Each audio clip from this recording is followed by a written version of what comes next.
okusengeeyo Mukama Katonda n'ayamba okusobola okufuna omukisa Mukama Katonda n'ayamba oboolyawo okweyimirirwa kwaffe ne ku Kristo mu mateeka ayamba okusobola omuntu yayogedde byonna byayogera mateeka singa saatula mu maaso ga mulamuzi singa saakwata bukadde bwange 40 singa pasipoti yange Alan Sewanyana ngina mu nsawo yange singa Alan Sewanyana ngina mu mbeera zonna saateebwa ng'amateeka bwe galagira awali badde wadde okedde kumakya kunsanga ku street ntambula e Kampala okwogera nti waliwo kino nekimu mbeera bwe kiri naye awo bantu baffe betutambuliramu era ffe nga abakulembeze tukimanyi bulungi nti awo babeeramu okulaba tusigala nga tuyimiridde naye nga kiruma nga kitulumira ddala mpaka neero tukyawulire ne bana emisango kikyatulumira ddala naye omuntu n'ayogera ku kintu kyayagala n'ebyo ebifo n'obukulembeze environment tutambulira n'ebyo ebifo n'obukulembeze tewaali teesana muntu yenna ensonga yonna ezembe yange ziteesa ensonga yo kubanga yaabo ate nemusemateeka nembeerwa kubanga yaabo so eyo diversion yateekebwateekebwawo abantu enjawulo yateekebwateekebwawo olyawo bataasana lwaki twali tuva mu kkomera ebigendererwa byabwe ebyenjawulo ebyenfuzi ebyanfuna n'ebirala ebingozi ndibaza bannayuganda olw'okumpuliriza n'okusingira ddala okumwanirira nensobola okufuna eddembe lyange n'okusingira bamulwanirira webali nnyo nsobola okufuna eddembe lyange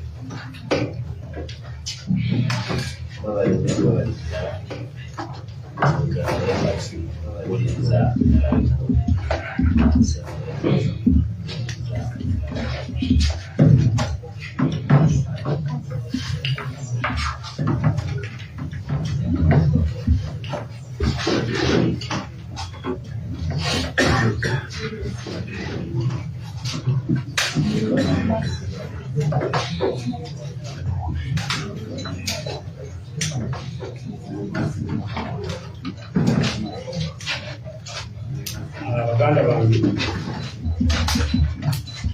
sokomuganda bange wankiwayo naye ate siyinza kubeerabira kubeerasange ebbanga lyonna litubadde nga tulembye embala emisango egyatutambwako mubadde mubeerawo embala emisango egyatutambwako kubanga tetulinako olunaku lutugezemu kooti ekyo kyemubadde mukola baganda bange amawulire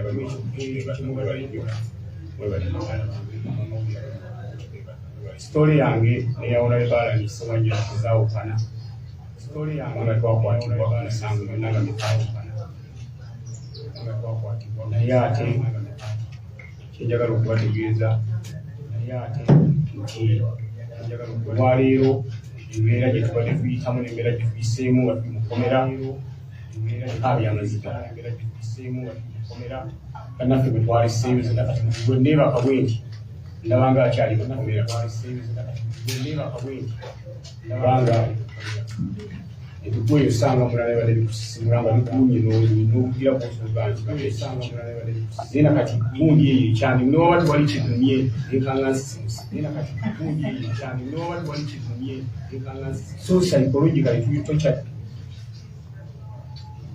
era yensonga lwaki tukwava mu kkomera era yensonga lwaki tebwayo ebibuzo bingi nnyo tukwava mu kkomera kyakabasajja nga batayogerako eri ggwanga banakola ki embeera tukwadde tuyisibwa mu kkomera kimanyi kkomera kyekintu abaali batibaddemu kkomera terimanyirika olwo naade baduula nga batuweesajate nga baasi twaleyo twetenjeze buli naku njakwamutendere kirakyali obeereyo nga bwowuliireeyo mukomera tunula bw'okiruga entuzi abasajja badula owulira amazima gakuyitamu era bageze lunaku lya muno oyogerera ekyo amazima gakola twajja ne tukwatibwa nze olwa nali na saaliwo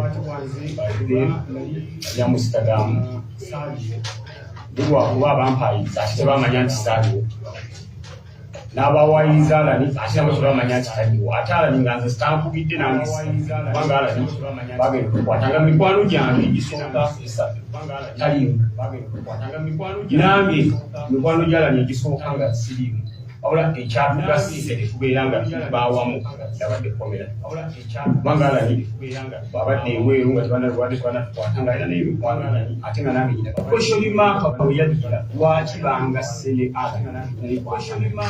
nze ekyo nga nkibuuza nnyo ate nga naye akyebuuza nti lwaki bamukwata nange ate nga nammwe ebweru mulina bingi mwogera ayogera kino ayogera kiri ayogera kiri ayogera kiri kandi tuliwo olwo ensi eriraba mazima bwe mbadde mu kukomera buli kimu ekyange kyonna kye nali ntandise kyafa tewali MP mu ggwanga mu Uganda yali yakola manifesto nga ya myaka 5 n'agimaliriza mu myezi 2 yasobola nkiddamu tewali MP mu ggwanga Uganda eyakola manifesto nga ya myaka 5 mu myezi 2 n'abantu amaliriza nze yakikola naye nga ne bannanga abalala bonna nze yakikola naye yomu yayingira yalina omugongo kyemwabo mwatambulira munaye nze nyingidde badde nkupangisa njagala kampangirezi nze Segirinya nayingira ndi mupangisa naye neŋŋamba gina kusooka bantikujukira bantu be bali abandooda abansindika bapangisa bannange era bwe nasookerako nenkola bye balina okukola nentekawo segibokisi nentekawo ambulensi nentekawo nenkola buli kimu nenkola ekiyamba omuntu wa wansi kubanga nali noonya akalulu ebintu ebyo nabyogera ate ne mukama waffe pulezidenti waffe Robert Kyagulanyi Ssentamu yatugamba tubeere n'enjawulo okwawukanako n'ababaka netusanze mu paliyamenti y'eggwanga Uganda era nze kye nakola neŋŋamba nti Segirinya erina okubeera ew'enjawulo esente z'emmotoka ze mumpeera ne babuuza bulungi sijja zigigula emmotoka zigula nezikwata nezizamba nenkolako eddwaliro nengulako ambulensi nenkolako nesedibokisi omusaala ogumpeebwa badeni nagenda okulondebwa kuba emiti nga ndi kansala nga sente zenfuna ntono nnyo ate okusinga zinali nfuna kuwameka wafayo neŋŋamba nti ezo sente nazo ngenda zizza abantu nze okwerwanako okulaba nga nange neetusa nakikola mu misanja ekijja nekansooka ensanyuse abantu baffe babeere hape abawansi abanonda abasinga musana era ekintu ekyo baganda bange bagenda okumukwata nga nkikoze kyobalaba mu myezi 2 manifesto yange nali njiggadde nga ndira ekisanja kirala kumba omulabe amannyo ateze era waliwo ne bekyaluma mu bantu baffe ate ne mubesayidi era endala Segirinya atulabisa abamu twajja nga twanjagala akayumba abamu njagala kino abantu bafunamu omutima ogutali muki bulungi kati ebintu bino bigenda okutugwako ne alani netandika okwebuuza ebintu bino lwaki nze kubanza ne bwembeera ku TV neraba omukyala nga akaaba kibangobye mu nnyumba enkya gyenkeera ekyanteesaawo eddwaliro kuyamba bantu butafa ekyateekawo eddwaliro kuyamba abantu butafa n'abatatya neŋŋamba mu konstituensi yange eri Kampala ne konstituensi yalani eri Kampala lwaki ebintu bino ate ebyagwe Masaka ate bakwata nze n'alani ab'e Kampala ate abava mu konstituensi ezo bo nga tebyabaliza so ebibuuzo ebyo tewandibadde nga mwebuuza okusinga okugamba gundi ate yafunye atya gundi yakoze atya kubanga ate buli kimu wali bakukwata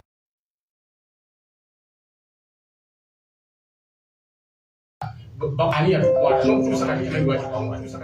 n'okutuusa kati tetumanyi ensonga yatukwasa n'okutuusa kati tetumanyi ani yatukwata toyinza kuŋŋamba nali nteesa nateesa n'ani so tewaliwo okuteesa wabula ekyatuteesa kankibagamba olwaleero batekimanyi ekyatuteesa kyali bweki ekyatuteesa ye puresha bannamawulire mwateekawo ekyatuteesa ye puresha bafuutu soja bateekawo ekyatuteesa ye international community okuteeka pressure kubanga Uganda lwaki mukwatira abantu obwereere ate nga tukyalwana nabbe twafulumye ne bannaffe abalala bakwatibwa kubanga nabo tebalina musango abali mu kooti maaso n'abali mu kooti endala nabo tusaba bateebwe nga twateebwa nabo bateebwe kuba tebalina musango.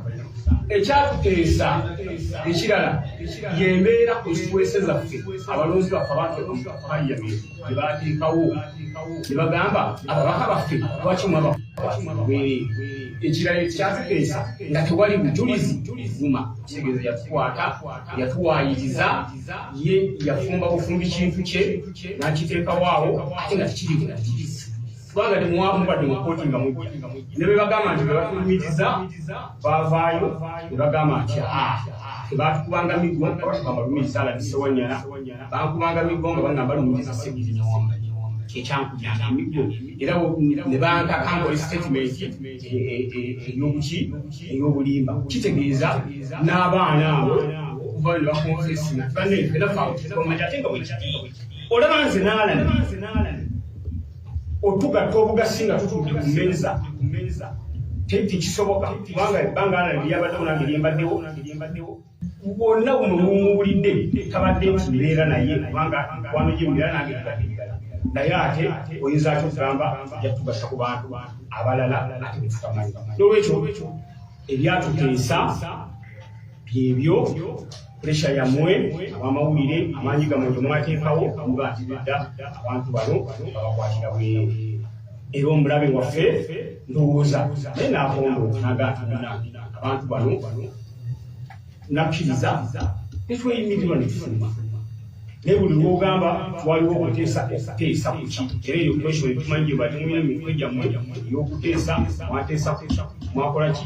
tewaliwo kuteesa ekyo bannamawulire njagala muve wano ekitegeeze naye kyenjagala okubategeeza nti mu kuyimbulwa kwaffe twagenza okukomawo tusooka nga tubalwadde era ekyo ekyobulwadde kyekimu kukisiza notusiza okuba nga tulumbewo okwogera bazi badde banjijanjabira sooka nengera ennaku ebi nenebeera bakifaayiringawo nga nyina sigiri kansa mbinda kubalagata sinza kuddamu kubalagata ekirumba bwe bansibira nali nfunibwa eddagala mu nairobiosipizo eddagala eryo linnyambako okubeera nga ekibumba kitereera wale bansiba sibangamufuna mu ddagala eryo nalina era ekibumba bagenza okudda mu kikebera kugamba bwagageze. Ekirala nyina hypertension eri waggulu yange eri 280/140 kakati abasawo bawo bonna byabalebwa nga solution yakugenda nayobizo bamubasiza abazungu endala babenga bakola ki bakujjanjaba n'okutuusa olwaleero tefuna bagenda kujjanjabibwa olw'ensonga pasipoti zaffe zakwatibwa era zasigalayo ng'omusingo nga tufuna ki nga tufuna bbeeyo kyokka oli akugamba wateesa ne pasipoti yo tusobola gyakusinyisiza gibula kati bwe twateesa naye lwaki pasipoti azagitungandi kubanga waliwo okuteesa lwakitungandi naye twateesa awo kakitwe pasipoti oba abateesa abalala naye pasipoti tukyalwana okulanga tuyitamu mumiterere emituufu era balaya baffe babagenda bawandiike bazikuwe era okutuusa olwaleero kooti tenaddamu kwekyo n'olwekyo kyetubasa abaganda baffe kyatubalwadde era tukyalwana okulaba nga tweyongera okujjanjabwe n'abalonzi baffe abo beetaaga okutabakeera mu maaso abafeere bulungi tujja kuwongerako nabo naye tukoze puleesi okulaba nga twagala ebibuuzo ebingi ebijja mu mitima gy'abannayuganda nveemu naddala ekibuuzo ekiyitibwa okuteesa ekyo kyo kibadde kituliga nga tugamba eddembe lyaffe ate tuliteesaako tutya wali n'omuntu bakola ki byetwayogera naye ensonga eyo tweyanziza nnyo tweyanze. There is a special request that the comrades give the English version. So Honorable Secretary can begin with the English version and then later we will get to go to the balance. I think that they have found the question.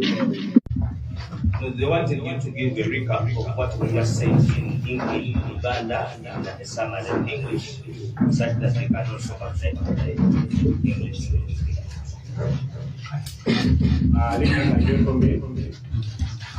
I'm very happy to see you here. My name is Segirinya together with my honorable Sewanyana,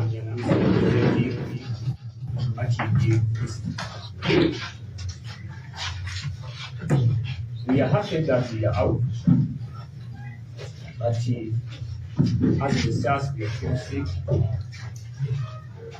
The reason why we decided to come and address this press conference is to answer some of the questions which we've been asking ever since we are released. And some of the questions why was there was negotiations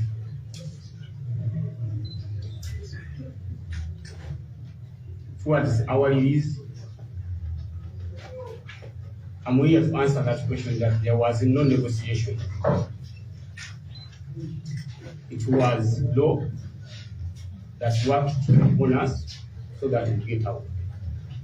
Even the pressure of the foot soldiers, the journalists, our party leaders,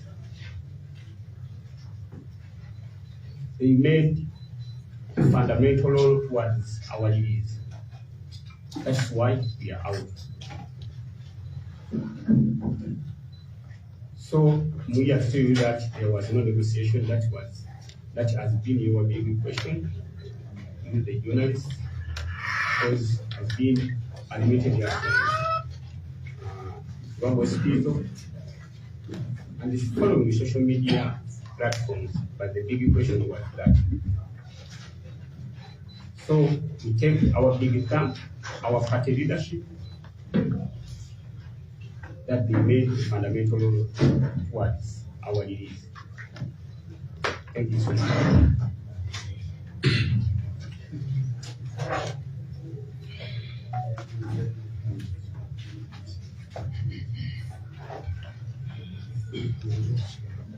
Thank you. Right. Today, we are here to, first of all, unleash ourselves to the public. Secondly, answer a few questions which have been raised earlier about our incarceration and about our release. Some questions wouldn't have appeared had we not been in a competitive environment politically. Because there is no way someone can be released from prison over issues you well know that these were family matters. And then you ask how, why.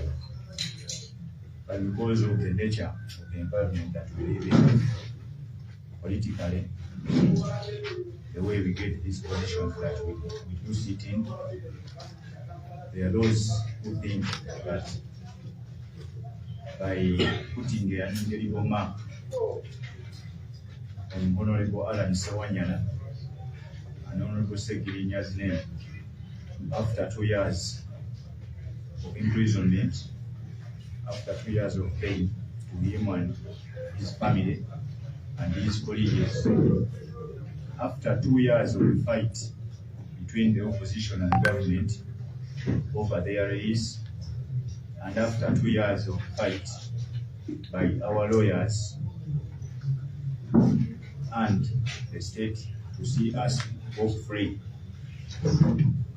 would be a very good thing to those ones. Ladies and gentlemen, we take this opportunity to thank each and every person, each and every Ugandan who thought otherwise. We were arrested on the 9th of September 2021 over matters we don't know about. But we are put there. We are also surprised to see that our names are implicated in such acts, which is not our way of doing things. We have grown from Uganda and we have grown from within the society. We are ghetto kids. We came from you people. We did not come from heaven or from another country to come to Uganda. You know our discipline, you know our ways of doing things, and you know how we have walked all this path to where we have been or where we are as members of Parliament. Personally, this is my second term in Parliament. What would push me to do things that I did not do in the first term of office? It means that those that I did that actually proved to my voters that I'm worthy member of Parliament and hence gave me another term of office. They are the ones that I had to strengthen and improve on so that I can get another term if I so wish. So there is no way we could get involved in such acts. But of course, these are matters before us. We cannot delve into them so much. I know God is with us, Ugandans are with us, and very soon the truth shall come out. On the matter of how we are released and why we didn't talk to the media very quick after our release, as it has been with all other people who have been incarcerated before, because we are not the first ones to be incarcerated. One thing, different people react to different situations differently. Secondly, different situations occur differently. I, for one, I was released when even sitting, I cannot. When even standing, I cannot. When even talking, I cannot. I had a very serious issue, a complication in my lungs, beneath my breast. It was a bloating. And some of you, the journalists, and even the public, you saw what happened. Even in prison, they took me to another hospital for referral. And even the judge in Masaka had told the prison to get for me specialized treatment over the simulation. So I came out weak, not talking very well, psychologically tortured. I was to a point of seeing a psychiatrist and a psychologist just to rebuild my mind and brain. So we weren't in a position of very good sense to talk. The world does not end at certain times. We found it so worthy that after us getting relief, getting some energy, we could come and talk to you. And here we are. There are some people who say that we cannot come to our party headquarters. But today we are here. And we are going back and coming back to our party. That has been the propaganda which has been moved around by our would-be opponents in the political environment that we live in. About negotiating our release, I don't think we needed that. We have paid lawyers to work upon our release, and they have fought so much. We thank them. Our lawyers have been aided by the Lord Mayor of this city, a person whose character, a person whose way of doing things, I know, is a proven man. He cannot go through corners to do something, however much it would benefit him. He has been heading our team, and he's the one who was in charge of our bail application. And he knows how we got that bail application. By the way, it was general knowledge. It was before a court of law, before a judge, and all what happened in court, you were there, very present. The terms and conditions that were stated, we gave out money, we gave money for our bail. Our passports are still held in the judiciary. we were put under some conditions which you had that we do not talk about the case. So there is no way such a thing could happen. I get worried that instead of celebrating our release and my release, someone used the story just to tarnish our names, because after 2 years of incarceration, in our generation, there is no politician who has suffered for 2 years in jail over political matters. Who is being a member of parliament in this country. So it is history. So celebrating that history has been a bitter pill for some politicians in Uganda. In that sense, building a propaganda that there is something fishy about our release. Fellow Ugandans, do not fall for that.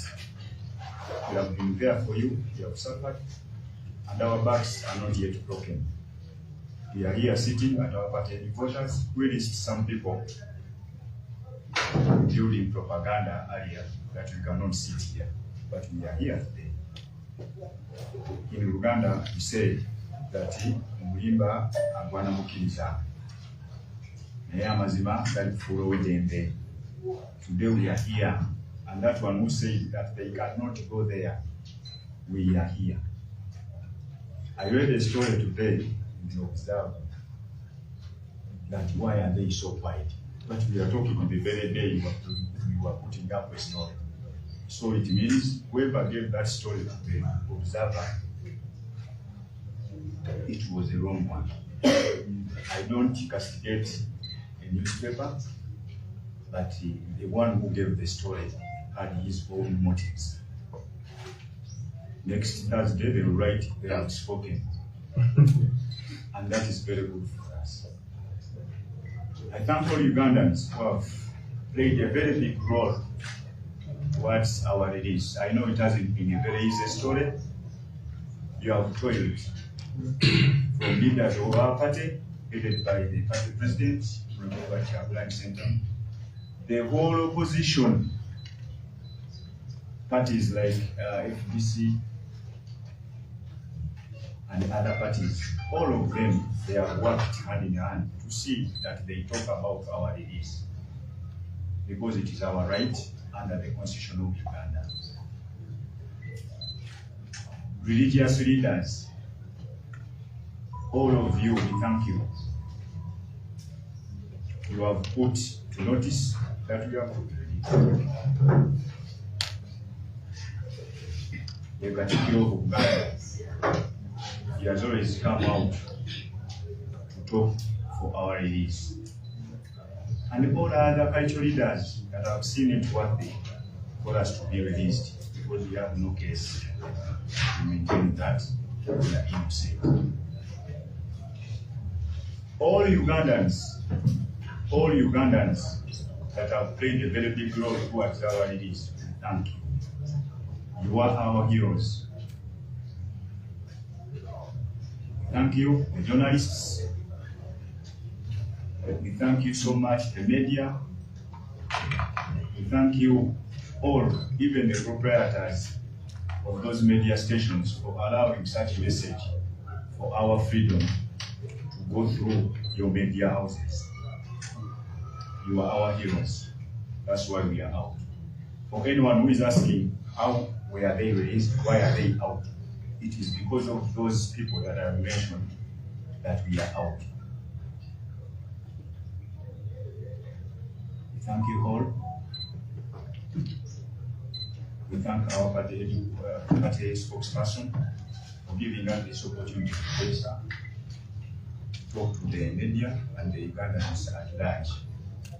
We still pray, and we ask you to continue praying for us, because we are still battling with the same issues in courts of law. But I know that we will win. With God, all things are possible, and we are innocent. We are going to continue working for our constituencies the very much energy we had before going to prison is the same energy we are going to maintain. We shall continue to fight against corruption. We shall continue to fight for all those who have been incarcerated over political reasons. We shall continue to advocate for their release, because you've also advocated for our release. We shall continue to talk in Parliament about issues that do create freedom in our country and the rule of law in Uganda. We shall advocate as we have been before. I thank you all. We are waiting for your questions. Thank you.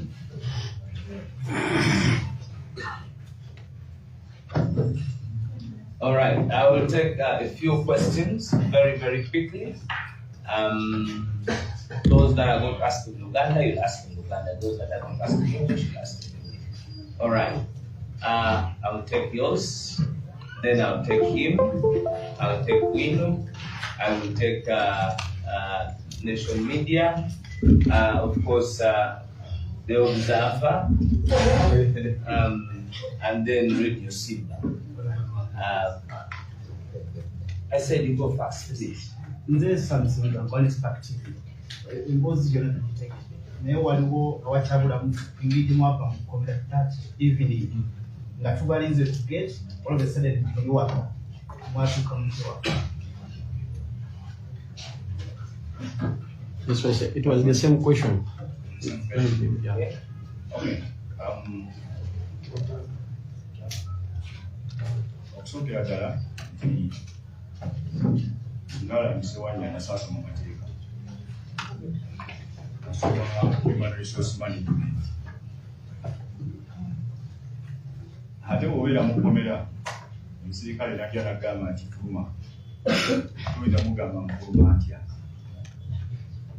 yakugamba olwali togenda sula wano empapula zezifulumya nzirina ate ojja mugamba leka nzirabeko ndyogefulumya abali bagenzeko mu kkomera bakimanyi obeera mu kkomera olina jja nagamba kwefuluma ekiyino kuba be balina omulimu okugalira munda kati ate bagamba gwefulumya omubuuza nti aha njagala kumanya empapula zange ezenfulumya ziriwa nagamba nzirina ekyokubiri nga twabadde mu kooti netuwulira bulungi oluzungu lw'omukulu omulamuzi ng'agamba mwe mbatadde kakati mba nsigalira kimukomera okujjako nga mbadde ndiyimibwa kuba nze ekkomera lyabadde lijja kati nga bw'ogamba fuluma ate nsigala ntya so ndowooza ekibuuzo ky'okufuluma ekkomera twafuluma tutya ekyo nja kugezaako okukigamba bwe nti nze badda ne bagamba ekyofuluma naye twali balwadde nze bwolaba okunfulumya ekkomera bansitula busituzi ne baleeta ambulensi enfulumya ki ekkomera wabula kinategeerako nti okuntwala mukyali waffe kwali kusaba kwa maama wange prizoni eyo bwe muba muyingidde mu kkomera waliwo okulwayita next of kin bwe muligestalinga mu kitabo ky'ekkomera nga mwakaliye nowa ne contact stone nti bw'oba ofiiridde mu kkomera gwe bakubira essimu kikima omulambo gwo otadde wano n'olwensonga eyo namugadde era yali akyali Masaka ne bamukubira essimu ne bamubuuza nti omwana wo tumutadde ye tumutwala wa ye kenyini n'asalawo nti ngende mukyali waabwe emasuubiyito era n'abalayirira ngayulyawo nga ntuuse emasuubiyito basibo ne bajjamu ekyo kyenyinza obagamba kuba kino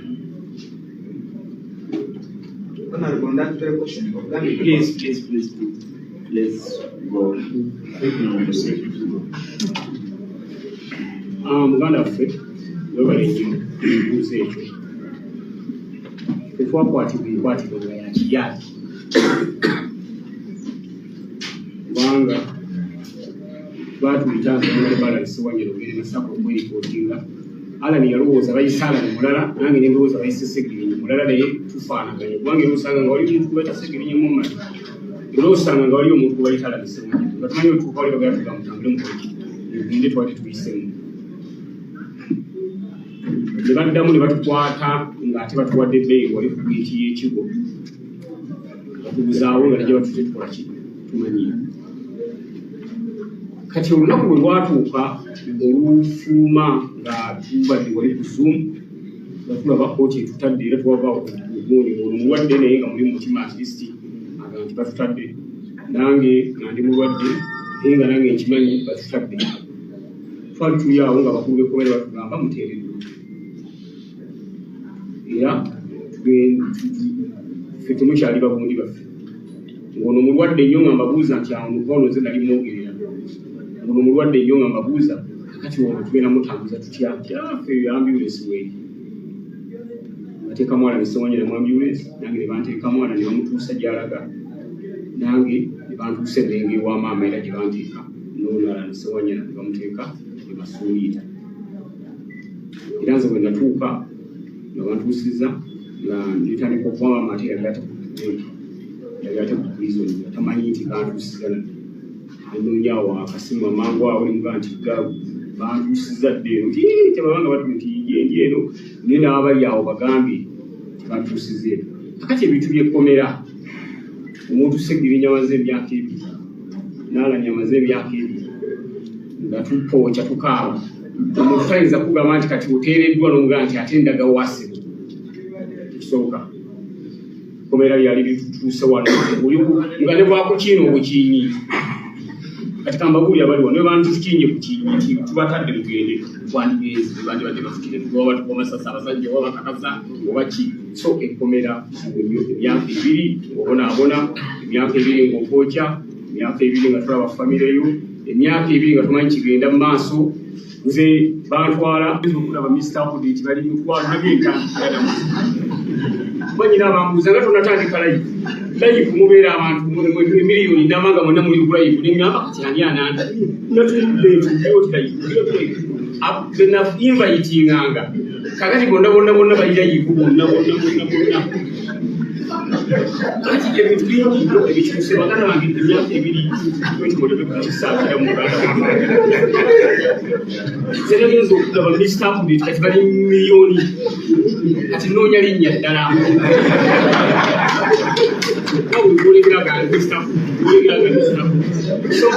ebikyuse mu myaka emirala kati omuntu ayise mu mbeera bwetyo yonna toyinza kutandika kuga nti waki wafuluma nga bakugambye nti ate genda oya nayegenda ate omugala wakineze ze nagenza okudda ndaba ebintu byonna bikyuse nga kati ninga omuntu oyakava mu kyalo nga ngoze Kampala nabebetaawo ninga nti lettaawo Kampala tulikuwa ebintu byonna binanga bipya nolwekyo njagala okubatiriza ki nti emyaka 2 gye tumaze tegibadde gya kusaaga naye okufuluma kwaffe kwali bwe kutyo yali mulwadde nga nze mwogerera ne batufulumya ne batutuusa naye nga tumaze n'okola ebiwandiiko byonna nti bikola ki bwebiri ate nga n'omulamuzi agambye mbatadde nga ne ssente zisasuddwa ono yasasulwa miliyoni 2 nange nezisulwa miliyoni 2 kondishoni zonna kasita twalimala kulaba nga tuzituukiriza nga tewali nsonga lwaki tetulina kufuluma so okufuluma kwaffe zero balinga nti omukono gwe bagufulumiza mu kaveera n'eggulu n'okugulu ne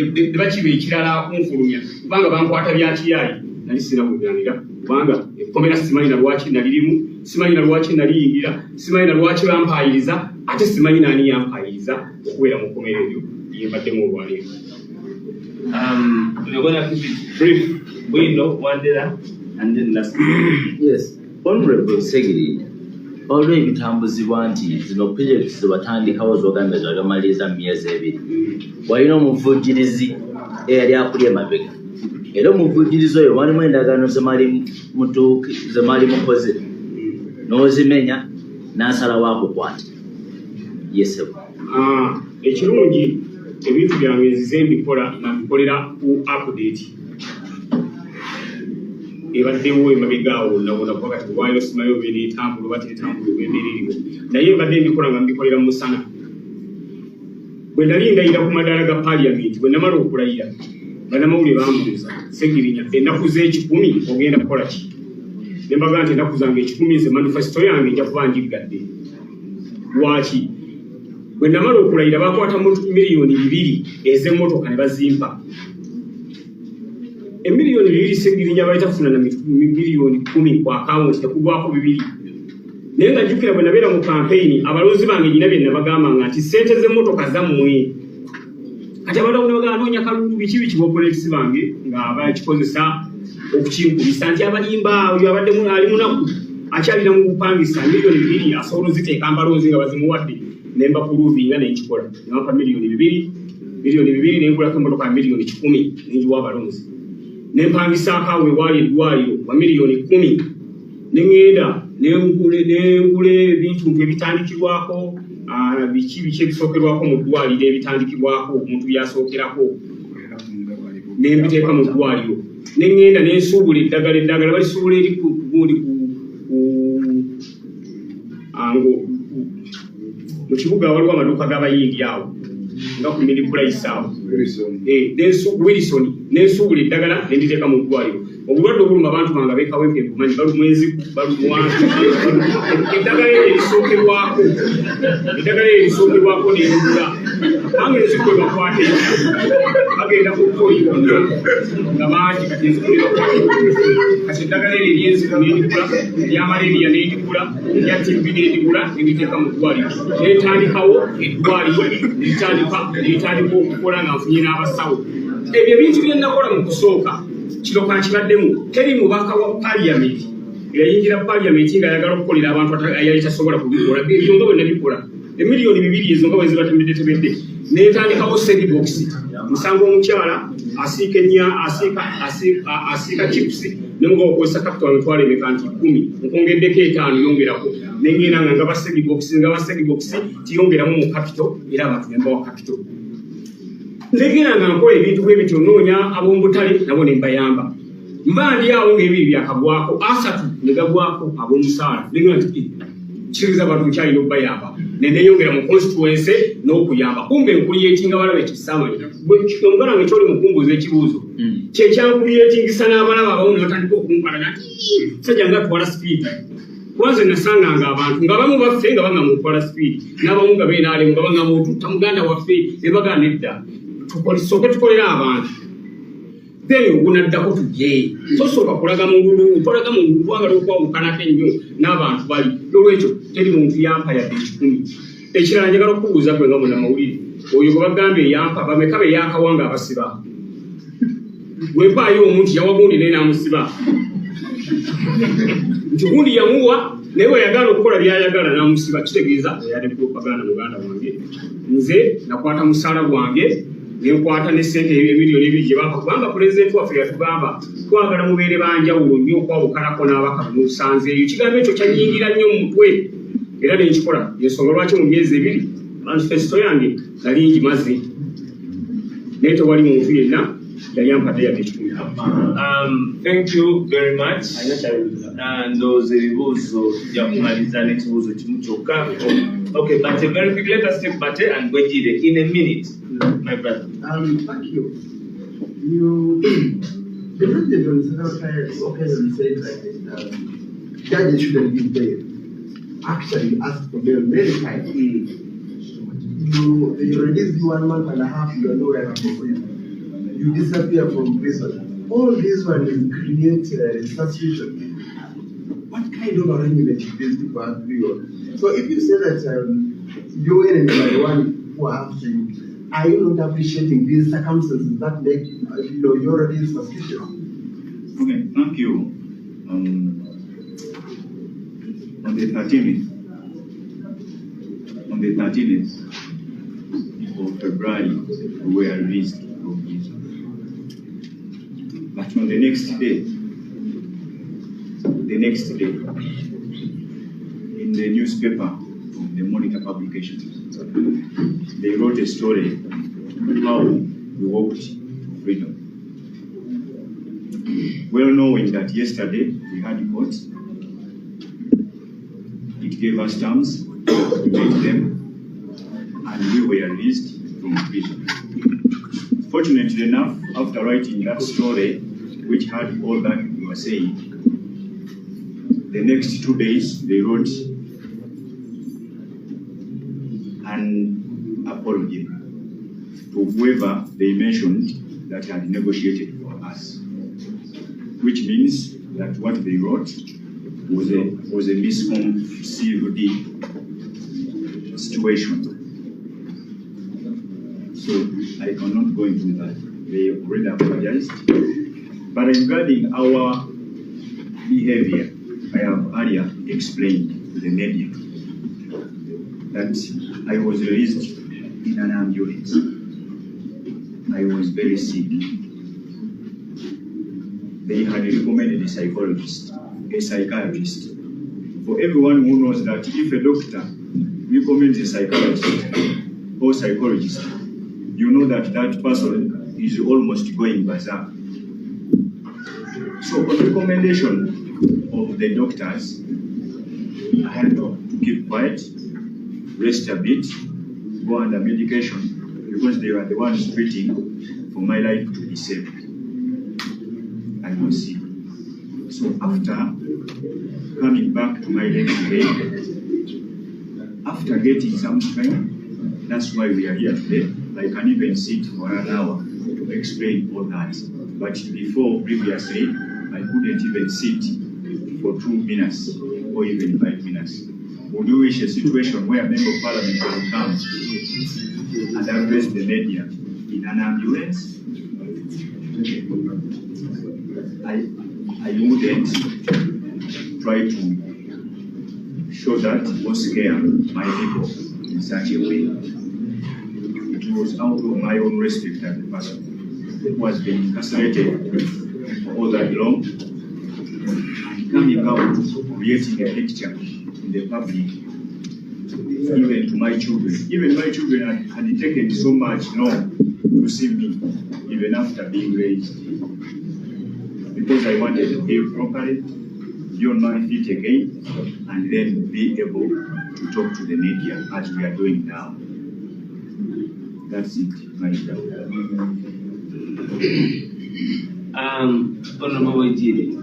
On the question of the president saying no pay what, that is his idea. Fortunately enough, Ugandans disagreed with him. And that's why we are here now. We have asked for bail, and it has been granted to us because of your fight. You, the people of Uganda, and the media, plus all leaders at various levels. And it is a constitutional right, it is still in our constitution.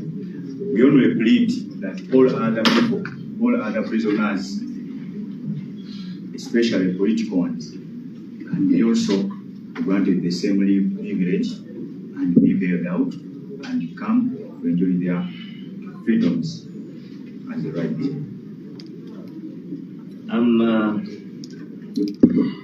I will avail them for your question, Honorable Ejiri. Okay. Kibuuzo ekyange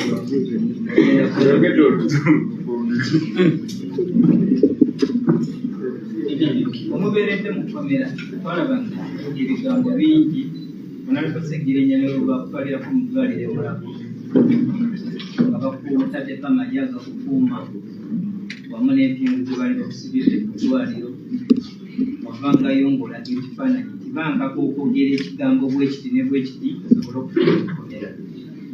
Right now mbadde mu addressinga embeera eyo tetulabye ng'okikonako wabadde ova mu kkomera bakuganye nti okulumibwa ebwekyo kimu kyokubiri Banaye nsaba otwala ekibuuzo kimu njamukuwa wabweru ofune that personal interaction. Nkomyeko ekyo nali mu kkomera ate mubazi bejirisa mulaba ajja kumukyalira kukwalira emulago kati neebuuza ekintu ekyani yakigamba banze tojjangako nuŋŋamba nti wali kiki ekigenda mu maaso nali unconscious nali mu ddwaliro pulezidenti bwe yajjayo okundaba nembeera gye nalimu nga si nnungi nandabako nagenda ankaka oyo simanyi okuwogera kiyaani oge bankwatira bwereere neolutuusa kati yadde nafuluma simanyi lwaki bankwata simanyi motivu yo yeyankwata yali ki kati yali aŋŋamba okuwogera kyali ki ye era ani oyo muganda nge va ku propaganda ekituufu kiri nti pressure yateereddwawo ne balooya baffe n'abantu bonna abakoze kye bakoze nga bwe tubagambye ensonga lwaki tuli weeru tewaaliwo omuntu yenna ngamba kiyogeraho ti tewaaliwo ki wabula nali mu ddwaliro nga mwana badde nsaasire nsuuke ngobebwe ebweru nziremukeereza abantu bange era nga kyembadde nsaba ne bwe banangala nga tusaba omukisa nga twongereyo omukisa ffe twatuusere mu mbeera egamba nti wakatonda taliyo nga tuli mukomere ezo ati katonda ono singa gyali atukwatira kiri lwaki amazima galwawo okuvaayo okutuusa olwaleero omuntu natuka nokugamba kino edda tebalina kufuluma naye nga akyogera takyogera mutuufu n'olwekyo enjagala okutegeeza tewaaliwo nteekateeka eyo gyogeddeko ate singa wajja nonga nsekirinya wena kukubaako amaboozi wangamba waliwo akukaka esaakulabako muganda wange kozi nga neerabidde bwerabize engeri gyendalifandi conscious noba wajja osobola okuŋŋanti najja naye saakulabako olwekyo ekyo kibadde kikyo era kitwalinga ekikyo ekyokulala nti wetuli tuli balamu waliwo abagamba tebagenda kujja ku kitebe okusooka bagamba tebajja kukyalira pulezidenti ngenda yona lweyagenze nange njakolaki njagenda nkoni waliwo abagamba tebajja kujja ku kitebe kati tuli wano kitebe so oyo ayogedde ebigambo era yabadde ayogera ebyo byonna bagamba nti okwakuliza oba bateereddwako tebalina kugenda ku pulezidenti nesitukanze okubona yalya ne conscious nga tali bugungire ngendayo kati nebakyusa nebagamba nti ate kukitebe naye babaganye kati tulinze kitebe oba abawandiise elaga ku social media tebagenda kitebe ze designinga sita ku social media era wenfuluma ngenda kuddamu mbanoonyeeko bwe bakyali